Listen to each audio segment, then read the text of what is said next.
see.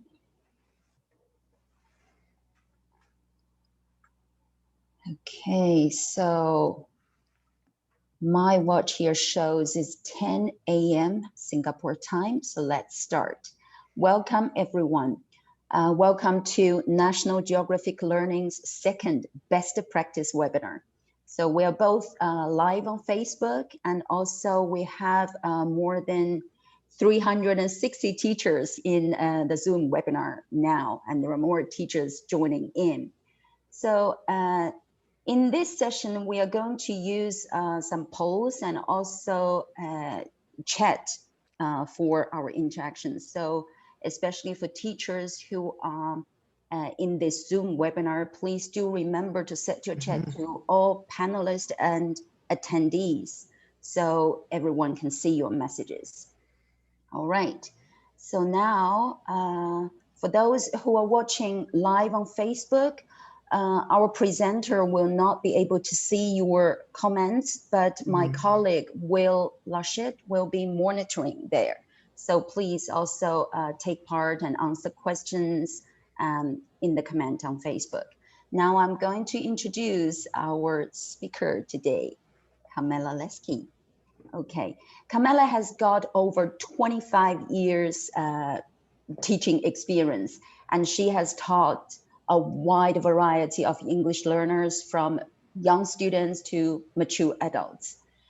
She has also worked with various international publishers writing student books, teachers' books, workbooks, worksheets, and also assessment packages. So if you are a National Geographic Learning fan, you might have already known some of the titles she wrote, okay, including Go For It, Our World, Impact, Pathways, Reading Adventures, and Time Zones.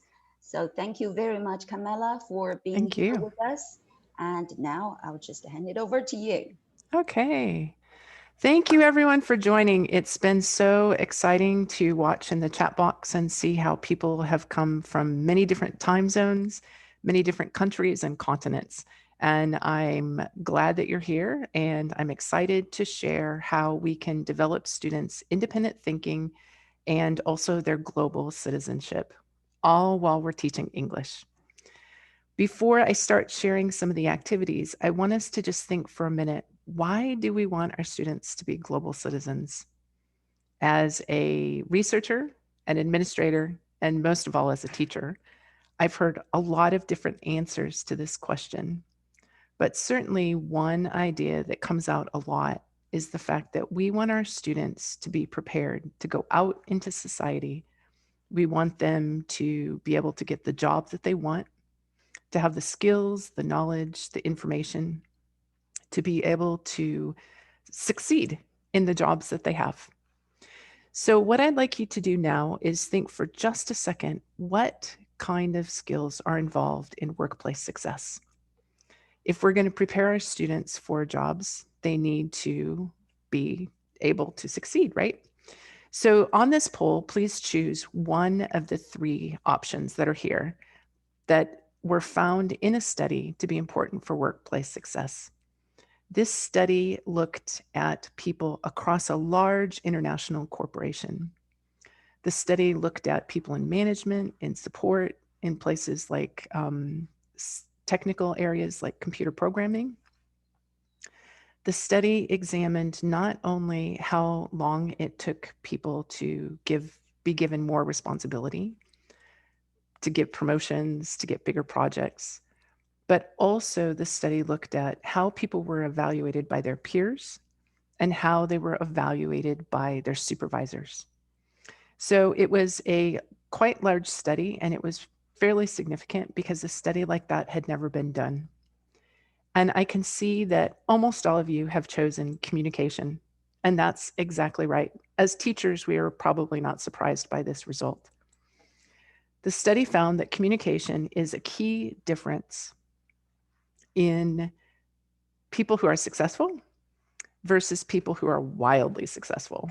And you and I, as teachers, want our students to be prepared so that they can be wildly successful.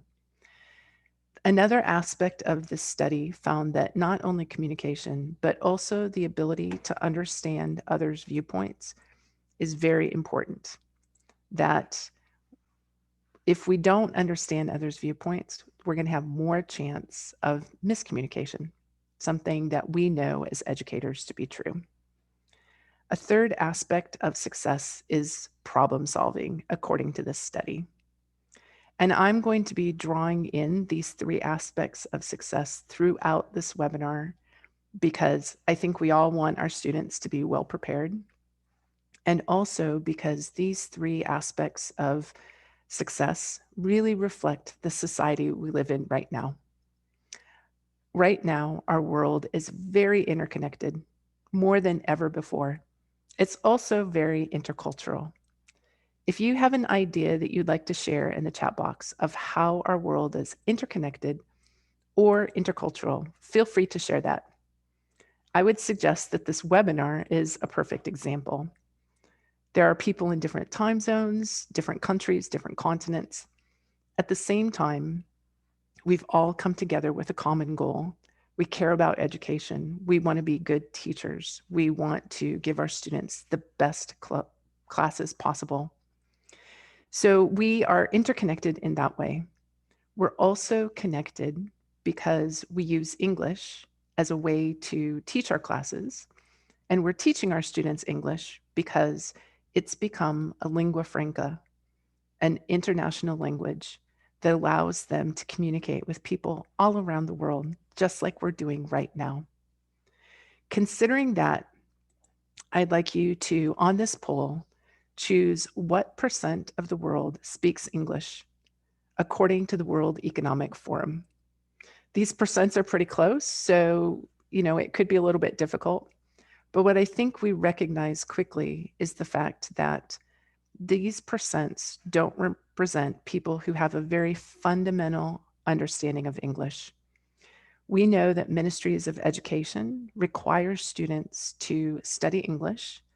And so if the definition of speaking English is something like this is a pen and nothing more than that, we recognize that the percents would be much higher. So I'm going to close this poll now, and I see that most of you have chosen 25%, and that's exactly right. The World Economic Forum estimates that 1.75 billion people speak English. Of course, they're in different countries.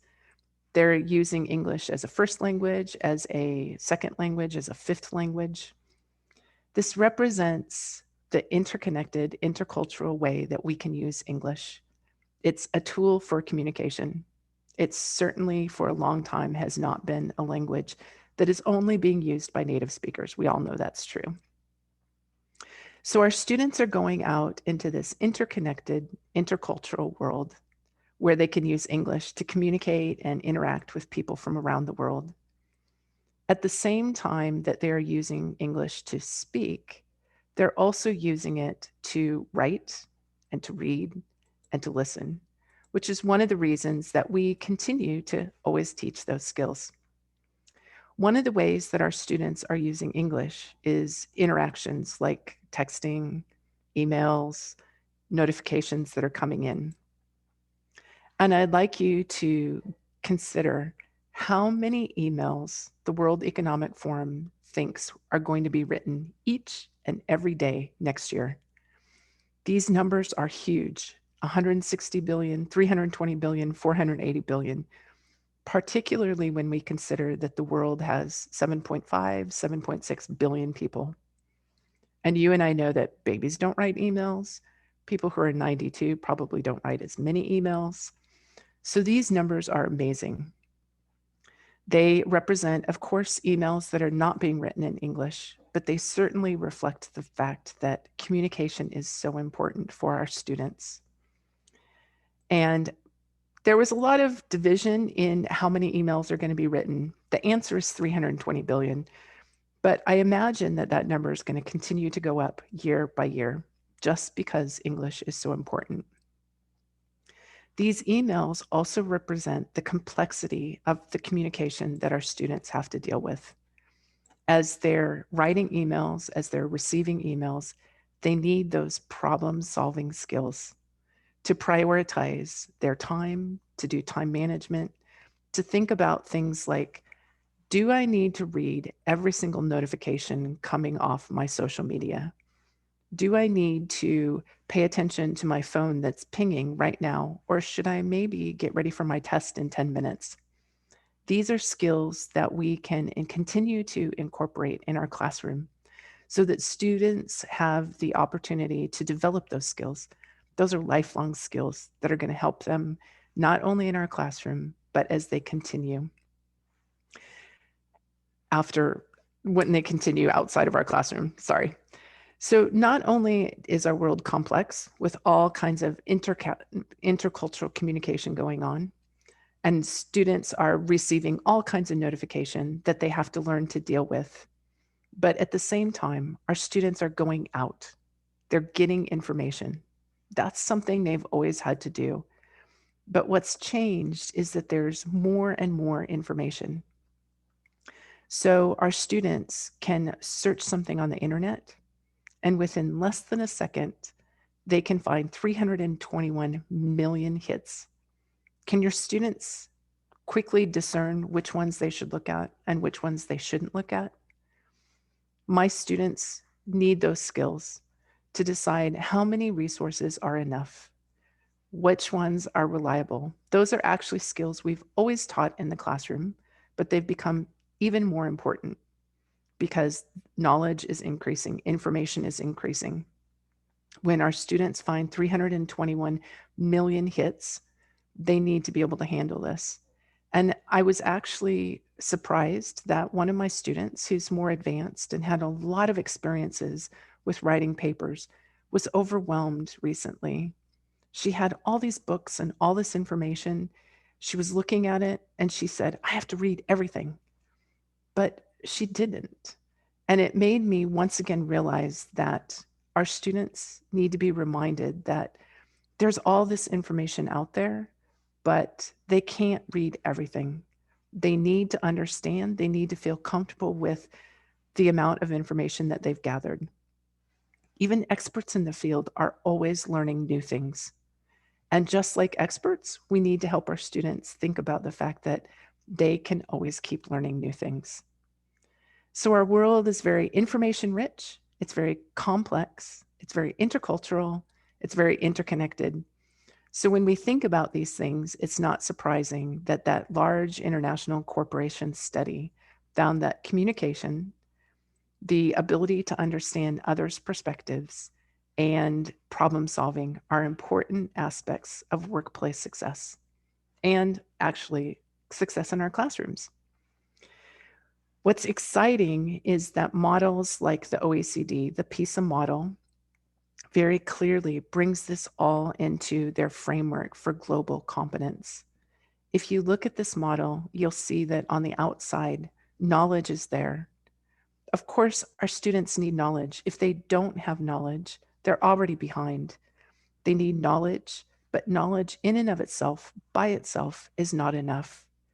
If you look at the outside blue, you'll see skills.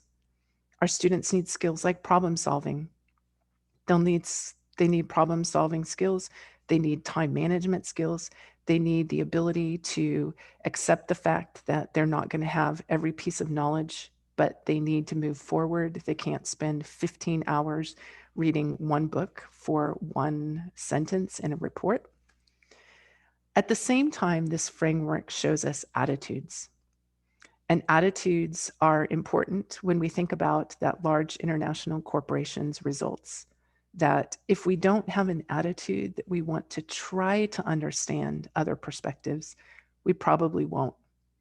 And as educators, you and I certainly know that if we don't try to understand others, we're more likely to once in a while have miscommunication. That's something that we want to try to prepare our students to avoid as much as possible. The last part of this outside blue part of this framework is values.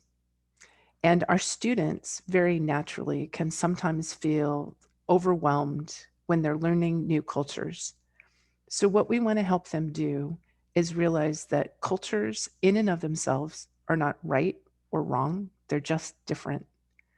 That by people coming together with different values, different frameworks, that we can learn from each other, we can develop new ideas, we can understand perspectives that maybe we never would have had before. The PISA model also emphasizes that our students need to not only have an attitude that world problems are important, but they also need to act on that. That's part of a value. So we can see that this global competence framework really incorporates everything we've just been talking about. What's really exciting for me is that ministries of education have incorporated this into their curriculum and specifically into English curriculum, but also broadly across all of the curriculum. I've brought in just 3 examples, but I understand we're in many different countries. And if you look at the language in your ministry's curriculum, I'm sure you're going to find similar ideas and similar language. So I just want to bring in the first example, which is Vietnam. Vietnam, just like countries around the world, of course, students learn English not only for tests, but because it's recognized as an international communication tool. This is exciting because if we think about many years ago, the English tended to be for tests, but there's a recognition that now English is important. It's important for communication, important for engaging internationally. At the same time, you can see some of the same language, understanding different perspectives and global citizen attitude. Just like Vietnam, China is talking about the whole person in their curriculum. They're talking about, if you look at this framework, things like global understanding, understanding others' perspectives, critical thinking, problem solving, all of the things we've been talking about. They're also including very important things like learning to learn. We all, as teachers, recognize the fact that our students are in our classroom a few hours a day at most, and then they're going to go out into the world. They're going to meet new technology, they're going to find new information, and certainly after they leave our classrooms, not just on the weekend, but after they leave our classrooms to go on into the workplace or to do something else, that they're going to need the skills to handle all of this new information that's coming at them. So, this idea of learning to learn so that they can be responsible, so that they can handle all of these changes that that our students are always going to be confronted with, is an exciting part of the curriculum that's being developed in so many countries. As a third example, I want to bring in Japan. Japan emphasizes that students need to not just understand that world problems exist, things like the Sustainable Development Goals, which the United Nations made with the understanding that countries around the world, people around the world, have to come together. And that's exactly right.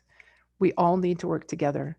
But I like the fact that MEX, the Ministry of Education in Japan, has very specifically said the students need to consider the problems as theirs, not just somebody else's problem and they'll deal with it. It'll be fine.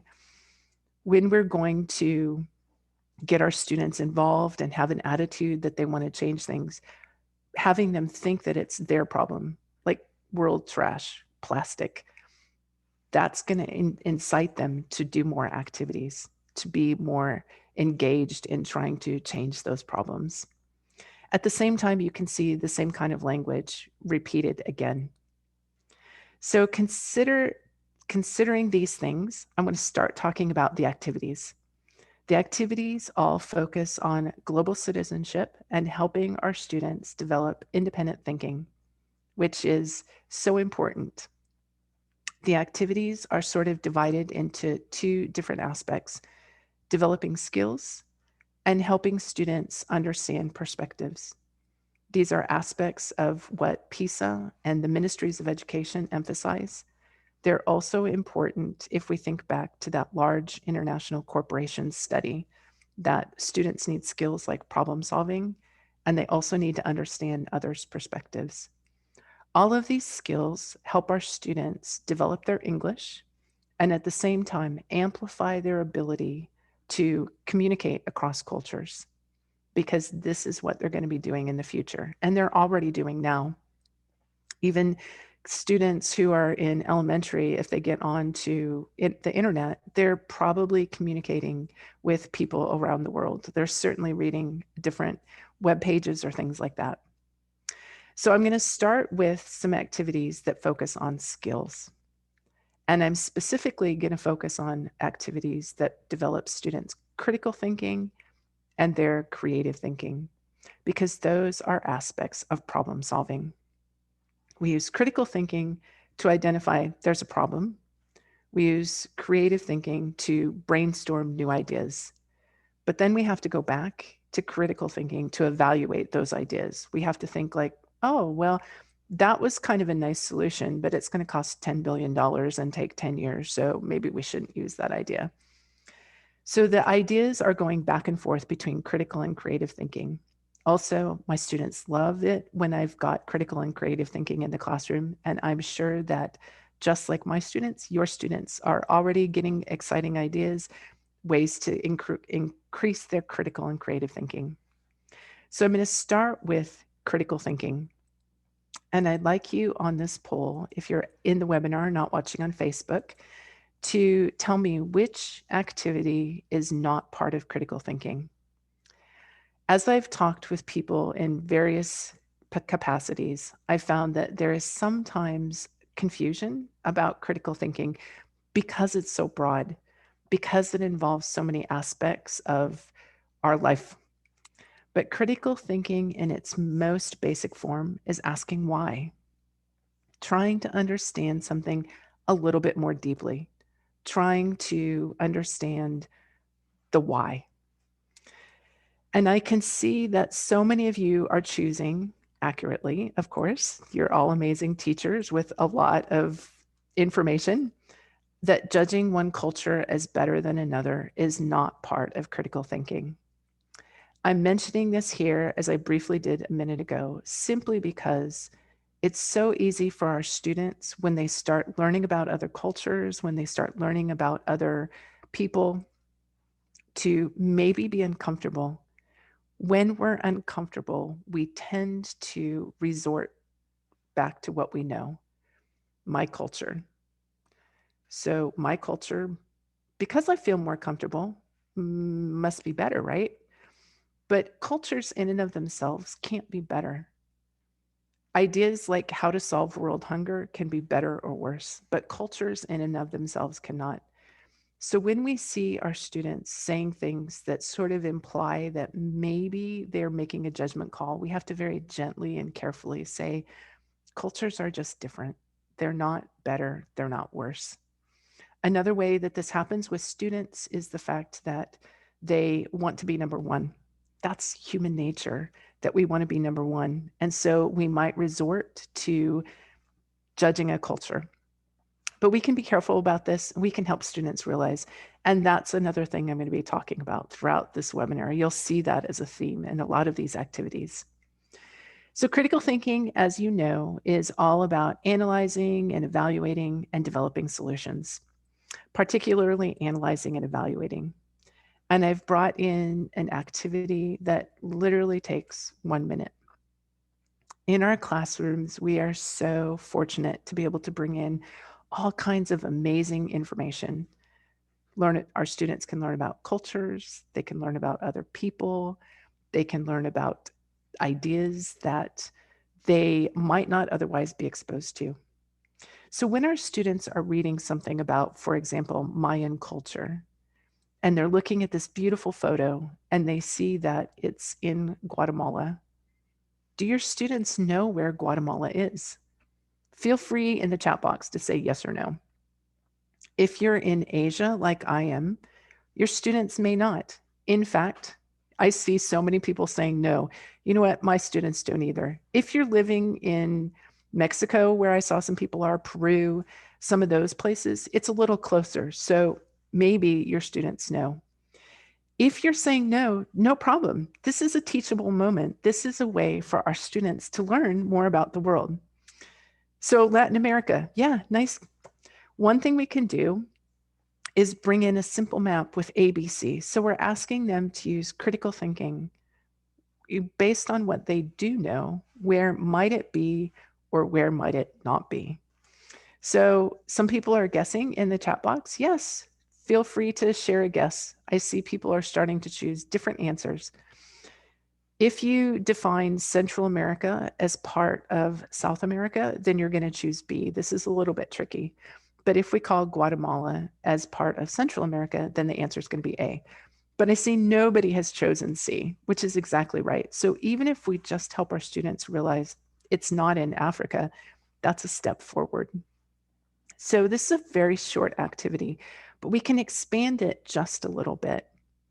We can think about Guatemala and the students in Guatemala, and we can ask our students to compare how they might be similar or how they might be different.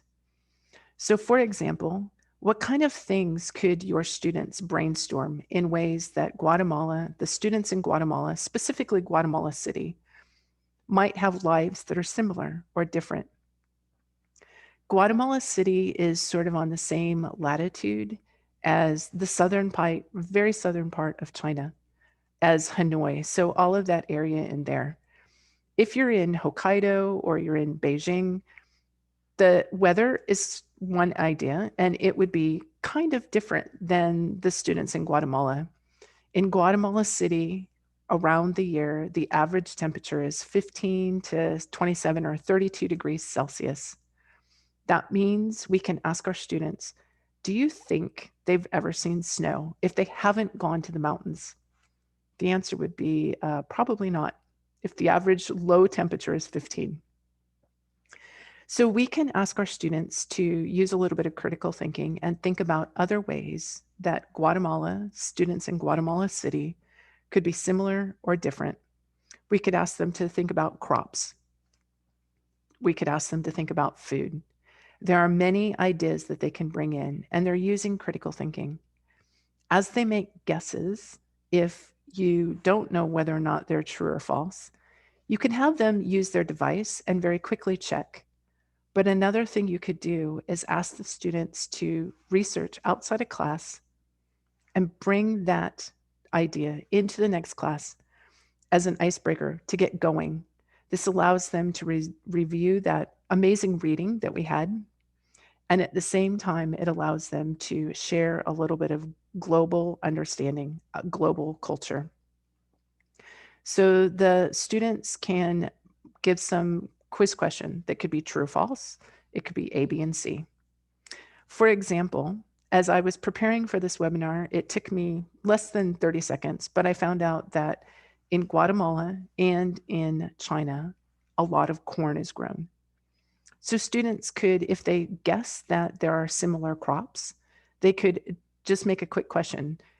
What are some similar crops between Guatemala and China? And then in the next class, they could share that idea. This is asking them to develop problem-solving skills in the fact that they are having to work out how things are similar and how things are different. So this is very exciting. It's a good way to help our students think about global understanding. But I want to go on now to creative thinking, because creative thinking is equally exciting and something that I imagine that both you and I are using every day in our classes in small ways and in big ways. Creative thinking includes, of course, problem solving, like I mentioned a minute ago, but it also includes brainstorming, realizing our assumptions and evaluating our ideas. And this idea about realizing assumptions goes back to that large international study that I mentioned at the beginning, that we want students to understand their assumptions and realize perspectives. So in a few minutes, I'll be sharing some activities that focus on that. For just a minute, I want to focus on brainstorming. We all know that there is a trash problem in the world. Specifically, there's a problem with plastic. And in our class, we often do things like teach recycling, reusing, and reducing. But what do you tend to focus on? I think that we often tend to focus on recycling a little bit more than reusing. So this activity asks students to brainstorm ways to reuse a plastic bottle. If you have an idea that you would like to share in the chat box, a way to reuse a plastic bottle, please feel free to share it. When my students brainstormed, they came up with so many different ideas. It was fun. So you can use it. I see somebody sharing. You can use it as echo bricks. You can use it as a pot or a vase. You can use it as a musical instrument. Absolutely. My students came up with 3 different ways that you could use it as a musical instrument: to blow on it, to use it, put something in it and as a shaker, to use it like a maracas. I saw somebody just said in the chat box, a face shield. You know what? I actually saw on internet somebody had done that. They were using plastic bottles. So we're asking our students to think about ways to use those plastic bottles, not just recycling. We can share with them studies or an internet story about the fact that as much as we recycle, once in a while, those recycling plants get overwhelmed and they can't handle all of that recycling. When that happens, they end up going into the landfill where they sit for a very, very, very long time. So if we can avoid plastic bottles going into the landfill, that would be better for the environment. I see people talking about toys and turning it into a plastic flower, using it a prop to help me teach. Yeah, all the time. All of these ideas are amazing. A vase. We could even ask our students to think about what other things could we reuse with this plastic bottle to make the vase more beautiful. Maybe some wrapping paper or a bow from a gift that our students got to make the plastic bottle a little more beautiful. When you do this activity in class, of course, you can do it just like we're doing, where everybody's sharing ideas. That's fantastic. But another way to do it is to ask students to get into pairs or group. It can be a competition. Who can get the most ideas in a minute and a half? Or which team can come up with 15 ideas most quickly? Then when they come back and they start sharing ideas with the other students, just like we're sharing in the chat box, students are going to see ideas that they didn't think of. It's a great way for them to consider new perspectives, consider different ideas. As people are sharing ideas, as students are sharing ideas in the classroom, you could have the class vote on the best idea. I see somebody saying that you could turn a plastic bottle into a Christmas tree. That's cool. That's a really nice idea. Put them together and turn them into a raft. Amazing. So we can ask students to vote on the best idea. We could also ask them to vote on the idea that we think is the most practical. So the idea that people will actually implement or implement the most. The students have so much fun by doing this, and they're developing their brainstorming, they're developing problem solving, they're learning about how people can come up with different ideas. And I want to thank you for all the different ways that you've mentioned to use these plastic bottles in the chat box. I think if we stayed here for another 5 minutes, people would continue to share ideas. But I want to go on now and focus on activities that focus on understanding perspectives. And within understanding perspectives, I have 3 different sets. The first one is to understand yourself. So I'd like you to tell me in the poll, by the end of the semester or halfway through the semester, do your students know each other well? If they don't, this is a great activity to help them know each other. And if they do, this activity is going to be even more fun because they can use that knowledge to help the other students lose points. The activity is based on losing points is bad, keeping points is good. And I'm going to close this poll now, but I see that your students generally know each other pretty well. About 70% said yes, and that's exciting. I think that as teachers, we want to create community in the classroom. We want our students to feel like they can share ideas without being told they're stupid or without worrying that other classmates are going to say something.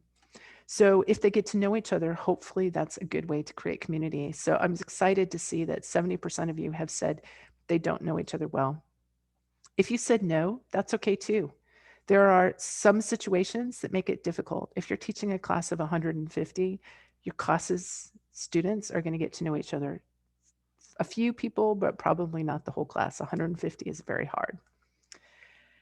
The activity that I'm going to share is based this time on a grammar point of I have never. So feel free to share in the chat box because we're going to actually do this activity. Some sentences with I have never. Any idea, any grammar point. I have never something. When you are doing this activity, it's like the game Never Have I Ever.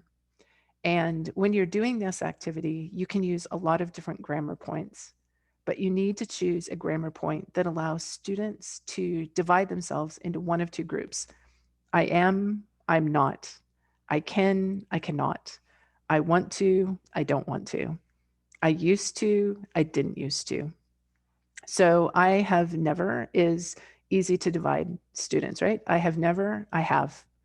Okay. And as you're sharing ideas, I'm going to be watching those. And in a second, we're going to do this activity. Some of you probably know this activity, but if you don't, I want to spend just a second explaining it. We all start with a certain number of points, for example, 5. If you are face to face or you are online and you have cameras, students can use fingers so that we can watch each other and how many fingers are still up. This is part of what I was talking about, that students who know each other well, if one student has 5 points, they have all 5 fingers still, and the other students are losing points, they can kindly target their friends.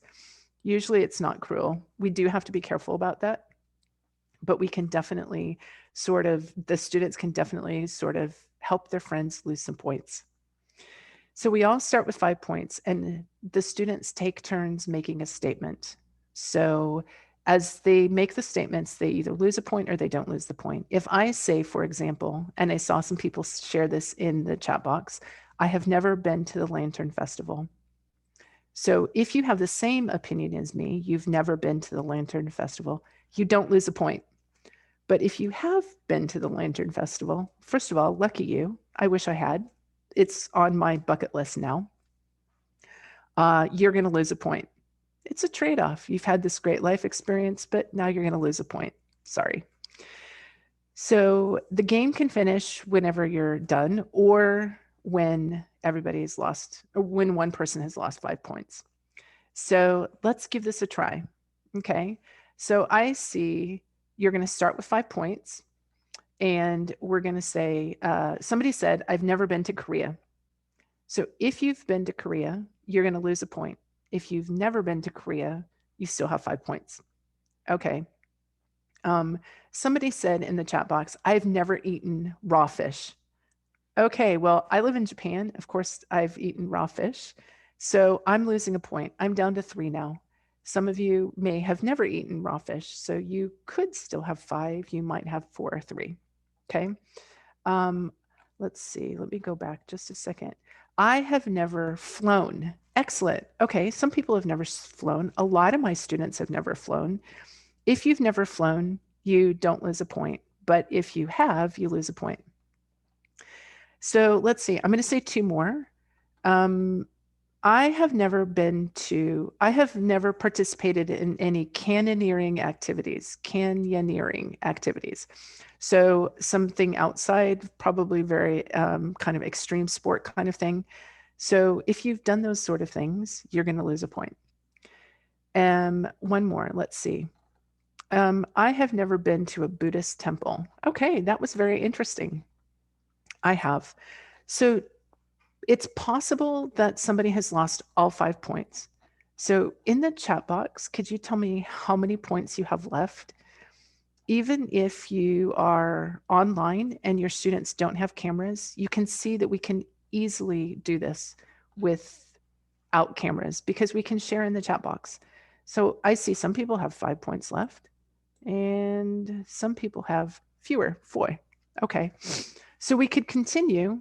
I have 1 point left. Did anybody lose every single point that they're out and they have nothing left?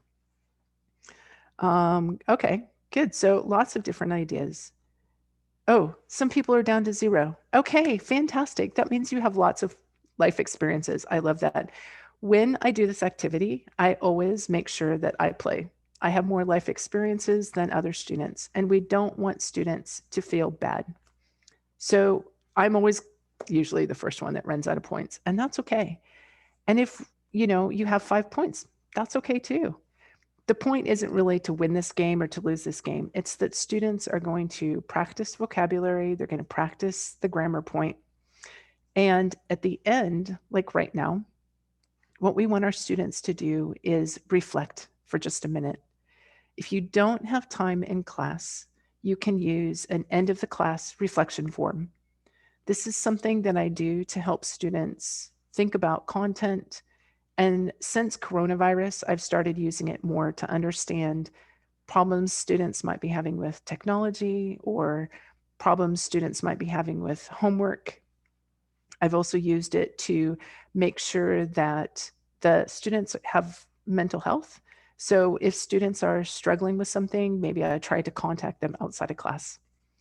So the point is of this activity is that we want students to know themselves more. So we want to ask them to reflect back. What did you learn about yourself? For example, one of my students talked about bungee jumping. And the rest of the students, for the most part, were not that interested in bungee jumping, but he was very interested. So he talked about bungee jumping, why he wants to go bungee jumping. Students realized maybe they're not so interested in extreme sports, but some students, when they started talking about brainstorming, said, yeah, and I'd like to go whitewater rafting and I'd like to do these things. They realized some goals that maybe they have for their lives or something they want to put on their bucket list.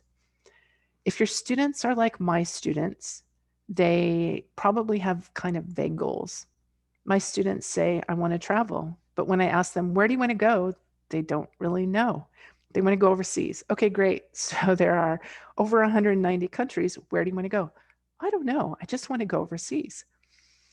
So it's going to be hard to buy an airline ticket to, I don't know. But doing this kind of activity can help our students think about places they want to go, experiences they want to have. They will actively participate. I see people saying this in the chat box. They're going to have fun with it. We're going to practice grammar. They're also going to, through reflection, think about things and their future. I want to go on now about assumptions, because assumptions sneak into our conversation without us even realizing it. And I want to demonstrate this by asking you to think of the word beans, beans, the food. What color and what shape are the beans that you usually eat? Could somebody share in the chat box what color and what shape? Kidney beans, excellent. Okay, green beans, yes, okay. Green, brown, all kinds of colors, red, great. These are a few of the many pictures of beans that exist in the world. White round, wow, okay, nice. So now I want to ask you, if I'm talking about a food that's made of beans and rice and meat, what kind of food do you imagine? I'm from the United States, and so I might be thinking of something like Mexican food, Tex-Mex. Burritos have beans, kind of like kidney beans or refried beans, and meat and rice. So people are saying all kinds of things like Filipino food, Indian food, halo halo, Spanish burritos. Yeah, all kinds of food, Indian food, absolutely. This is one example of food that our students may or may not think of. But if I'm talking about a burrito or Mexican food, and the students are imagining this food, there's a tiny little bit of miscommunication. It may not be important. If you're talking about one food and I'm talking about a different food, it's okay. It's not going to cause a lot of miscommunication. But what if the assumption is a little bit deeper? What if we meet somebody from Finland and they talk about, my family just had a baby. And so, of course, I, as a man, took 6 weeks off. That would be a little confusing because that's part of Finnish culture, but not part of many other cultures. So when we help students realize their assumptions, we're actually scaffolding. We're helping them realize that assumptions exist with food. And then slowly we're adding things that have more culture, things like table manners or other kinds of manners. And then we're going to keep scaffolding so that students realize that when there's some kind of gap, it could be an assumption. At the same time that we are talking about assumptions, especially if we're talking about food, because everybody loves food, we can help our students practice talking about food that they like and being able to explain it. Because when you and I talk about food, of course, pictures help a lot, but there are still problems because we don't really understand what that food tastes like. A picture doesn't tell us it's spicy, it's sweet, it's tomato based, it's soy sauce based. So after our students have watched amazing videos like this one, where they're thinking about the food, and this food, by the way, is Brazilian food that has rice and meat and beans. Pretty different than the picture I just showed, and pretty different than Mexican food, like I was talking about. So students can then get into pairs and talk about their favorite food, a good skill because we want them to be able to explain their favorite food. The partner can share their favorite food, and they can talk about that Brazilian food. They're going to find out how food is similar and how it's different. You guys are sharing so many amazing foods in the chat box. I'm getting hungry. It's a good thing that it's almost lunchtime for me, but sorry for you who don't get to go eat lunch after this. So exactly, a Venn diagram. And I've brought in 2 examples to once again show that just like all the activities I've talked about, I've done it both online and in the classroom. I know that some teachers are online, some teachers are in the classroom. So I wanted to make sure that all of the activities were things you could do no matter how you're delivering your classes. You can see the example that of the pair that was done online didn't actually include the Brazilian food, but these students were so engaged and they were actually still talking about cultural differences because kimchi is a Korean food. My students had their devices out and they were comparing Japanese kimchi and Korean kimchi and finding out how they were similar and different. So this still allowed them to have a discussion, to be able to describe their own food, but at the same time, it left out the Brazilian part.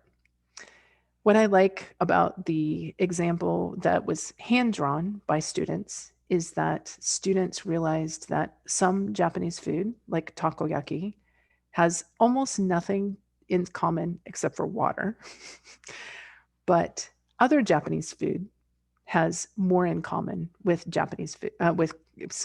Brazilian food.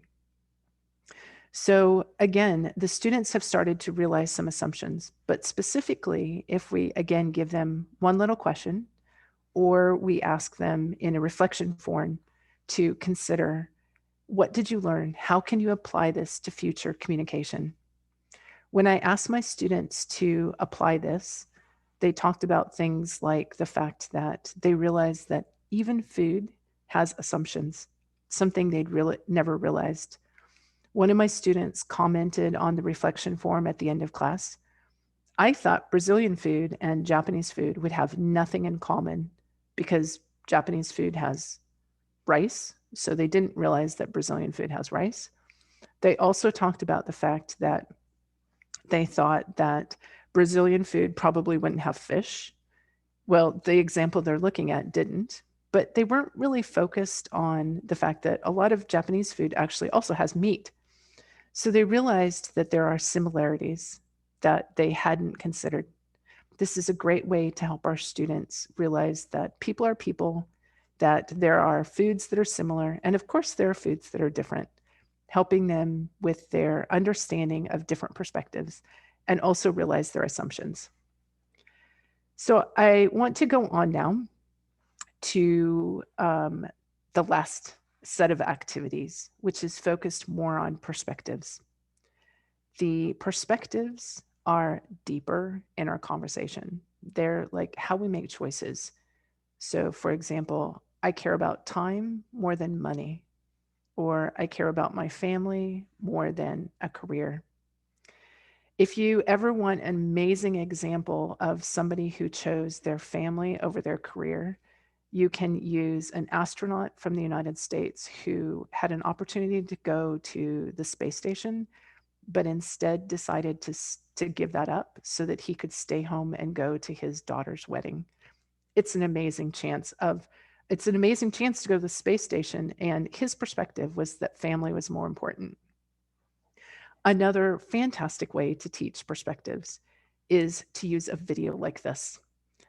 If you haven't seen this video, I'm going to show it to you in just a second. Alistair Humphreys is all about micro adventures. And this video is amazing. So I want to share it with you. But as you're watching it, feel free to think about how his micro adventures are similar and share that idea in the chat box. So here we go. Let's watch this video.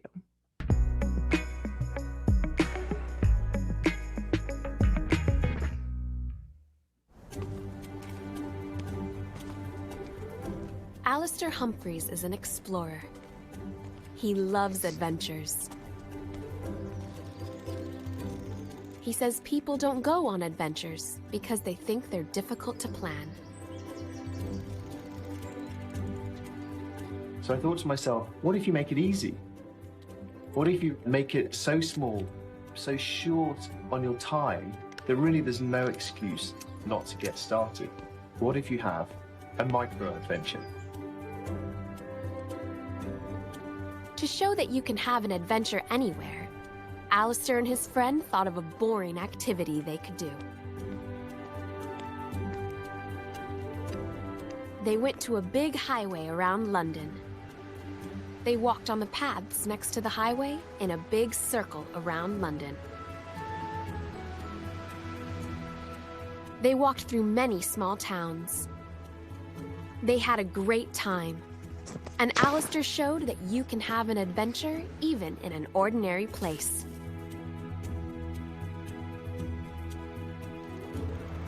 Now, Alistair looks for adventure everywhere. And he wants everyone to do the same.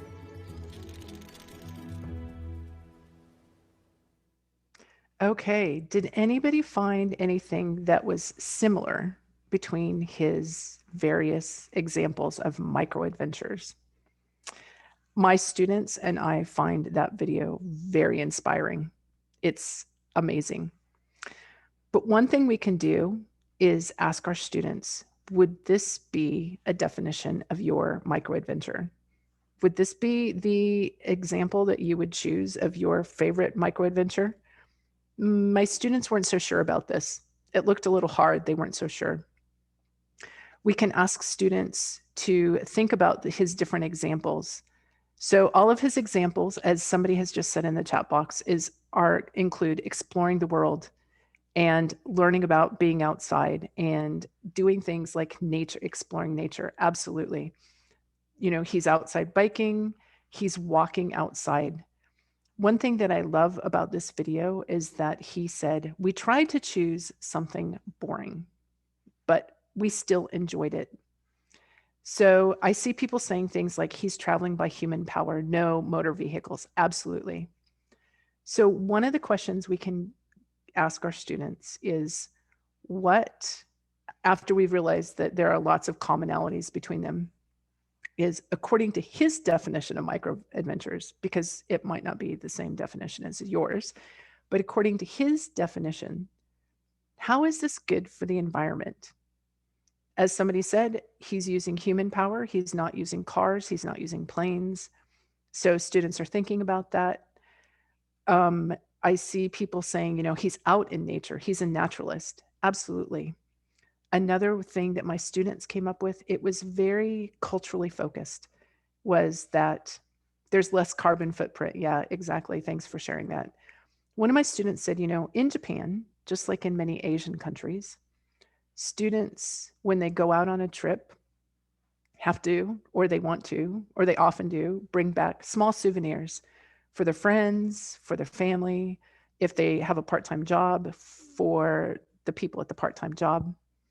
And one of my students said, if he goes out on these micro adventures, I think he's not bringing back souvenirs. So the thing about a souvenir is that they all come in a little plastic bag, hopefully with the name of the place that they visited. That's kind of important in Japanese culture. So we're giving out these, chocolates or cookies or whatever. They're all wrapped in plastic. They're in a plastic bag. We take the plastic off. If it's something like chocolate, when we open up the box, there's a little tray that holds them. So the student said, I think his micro adventures result in a lot less trash, a lot less plastic being used. And I loved that. It was a great way to think about what can we do to have less trash. Maybe find omiyages, Japanese souvenirs that have a little bit less trash. I can see people saying things like, less time on your mobile phones is a good way to have a micro adventure. Yes. As I mentioned a minute ago, our students are our students are sometimes on their devices a lot, either because they want to or because they have to. Right now, especially if you're teaching online, they might be on their devices a lot. And one thing that we can do is ask our students, what would be a micro adventure for you? People have been sharing all kinds of ideas. I saw somebody mention going to Starbucks. Yet a few of my students mentioned going to coffee shops, going to have cake. Absolutely. So another thing we can do is ask them, what can they do for 10 minutes? Just 10 minutes. Let's define a micro adventure as something that's 10 minutes long, and your goal is to get away from your screen. Our students, especially if they're on their screens a lot, might be a little stressed out. They might be tired of being on their devices. So we can help them think, what can we do? My students came up with things like, I'm just going to go walk around outside for 10 minutes. And then I challenged them, why aren't you doing that? Yoga. Somebody said yoga. Absolutely. Just going out to a forest. I see somebody else said that. Going out and identifying plants and animals in the garden. These are all great ideas. Taking out the trash while singing. I love that. So in a micro adventure that allows our students to get away from their screens for 10 minutes, allows them to mentally refresh, to physically refresh, and particularly right now where our students might be a little bit stressed out, making sure that we're taking care of them emotionally and mentally is an important part of being a teacher, in my opinion, because we want to make sure that also we're being mentally refreshed. So reminding ourselves that we need to go out and spend 10 minutes away from our screens is important. When my students started doing this and they came back to class, they said, I realized that even though I gave up 10 minutes, I was actually more productive when I came back. That even though I gave up 10 minutes, I could get as much or more done. That's part of problem solving. That's part of realizing different perspectives. That's preparing them for workplace success in the future. I just want to share a couple other questions that we could give our students. There are so many things. We could spend an hour just talking about that micro adventures video because there are so many questions we can ask our students. And I see people are still sharing amazing ideas for ways to have micro adventures. Somebody just said reading books. And you know what? One of my students defined a micro adventure as going to the library and having fun. But her partner didn't think that was going to be fun at all. So students, as they talk about these kinds of questions, realize that people have different perspectives, even when they come from the same culture. That's an important step in helping them realize that if people from different cultures, if people from the same culture have different perspectives, how much more when we start interacting with people from different cultures. We could keep talking about ideas, but as I mentioned, micro adventures is super fun, but we're basically out of time. And I think Kitty has just a few things she wants to share with you. I think there was some questions in the chat box. I'm going to stay around and I'll answer questions as long as I can. Thank you so much for all of your participation in the chat box. It's been really fun to see all your different ideas. Thank you, Camilla, so much for this very informative and also engaging session. As we can see, all the teachers just participate, and all their responses are just so great. Absolutely. Yeah, so before we go to Camilla's like answering some of your questions, I would like to also encourage all the teachers to kind of follow our National Geographic Learning social pages. If you're in China, you can follow our WeChat account. And if you are outside China, you can follow our Facebook page. Okay.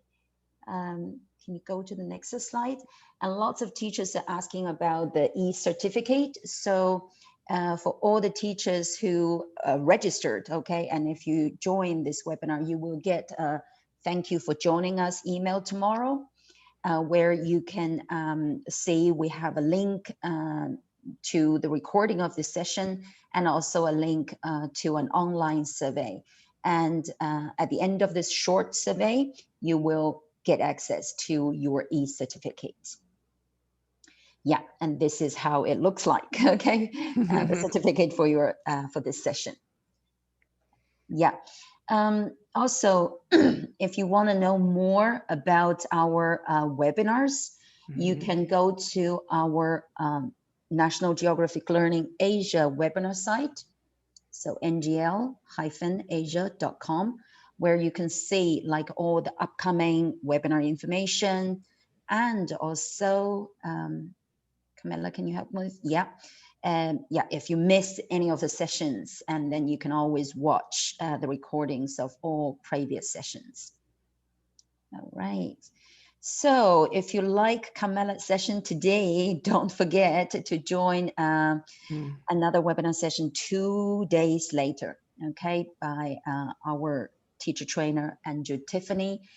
He will also use some units from time zones, just as Camilla shows in this session, to show you more about this program. All right. So thank you very much. And now, yeah, as Camilla said, she will be still be here for another like 3 to 5 minutes. If you have some questions you want to ask now, this is your opportunity. Kitty, were there any questions specifically in the chat box that you noticed that I should answer? I don't really see any specific questions okay. to need to answer. So it's all about, yeah, their interaction, their responses to Awesome. yeah, questions in the session. I saw a question a minute ago about, fake news.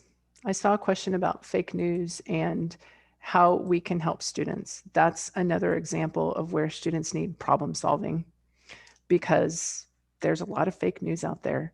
So we can help students by giving them examples that are obviously fake news, and then ask them to slowly develop the skills so that they can understand things that are less fake news and then that are accurate. Sometimes fake news is really hard to find. Considering other resources, things that are reliable, I always in my class emphasize things like reliable resources. National Geographic is a reliable resource. Somebody's blog who is not at all an expert would not be a reliable resource. So consistently building that into the classroom is a good way to help students start to realize like this fake news may be fake. I've also used photos that help students realize that things can really be photoshopped, which I'm sure you're already doing. Is there another question?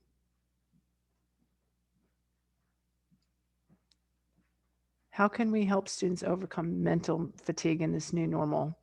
I totally agree. I think using micro adventures and helping them get away for 5 minutes is going to be really helpful. My students talked about, as I mentioned, how refreshed they were after just taking 5 or 10 minutes away. And I think that is a life skill that our students are going to need to realize that sitting at your desk, not moving, just consistently working, actually your efficiency goes down. We know that as teachers. Researchers show that when we get up and we start moving around, our blood starts flowing, our brain starts working, we get sort of a quote unquote fresh set of eyes on a problem or an issue. And so those kinds of things are really important. It's worth mentioning that to students, I think, because they might feel afraid to get up, but we can encourage them. They don't have to go outside. They could do something in their house. They could go out the window and look for something that they've never noticed before. They could do a puzzle for a few minutes, although that's not helping them rest their eyes maybe as much as we want them to. But there are things they can do in their house. You know, somebody said to me, they could make an obstacle course and then other people in their family could do it. That's an awesome idea. I think, unfortunately, my husband and I are the only people living at our house. So an obstacle course for him might not be very effective, but for students, for kids, that would definitely be a great idea. Great.